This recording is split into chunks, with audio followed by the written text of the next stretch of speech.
কড়া নিয়মের বেড়াজাল আর ভিসা বন্ডের শিকল পায়ে পড়ে আমেরিকা এখন এক দুর্রহ স্বপ্নের নাম।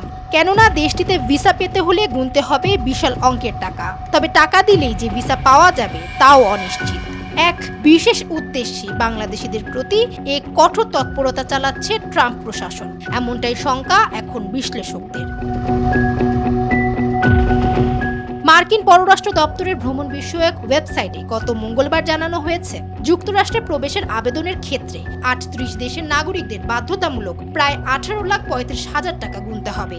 গত বছর অবধি এই তালিকায় বাংলাদেশের নাম ছিল না। তবে নতুন করে 2026 সালে মোট 25টি দেশের নাম যুক্ত করা হয়, যেখানে বাংলাদেশের নামও আসে।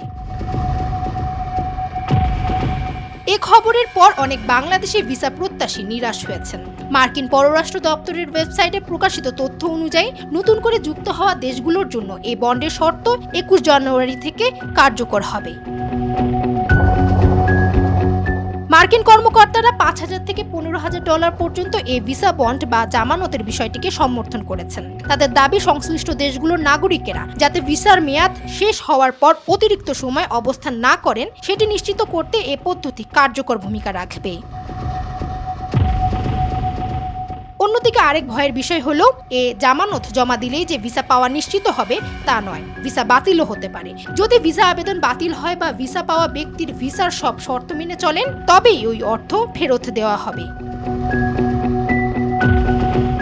বিশ্লেষকেরা বলছেন, ট্রাম্পের এমন কঠিন নিয়মের অন্যতম কারণ হলো অভিবাসন নীতিকে আরও জোরদার করা। আর ট্রাম্পের এই পদক্ষেপগুলো জনগণের স্তরে একটি ধাক্কা তৈরি করলো। এই নিয়মের ফলে অন্য দেশের মানুষ যেমন যুক্তরাষ্ট্রে যেতে নিরুৎসাহিত হবে, সেই সঙ্গে দেশের অর্থ পাঠানোর প্রবণতাও কমবে। কেননা দুই ক্ষেত্রেই খরচ হবে অতিরিক্ত টাকা। এছাড়া ট্রাম্পের এমন পদক্ষেপ দেশের রেমিটেন্স খাতেও নেতিবাচক প্রভাব ফেলতে পারে। ডেস্ক রিপোর্ট, সময়ের আলো।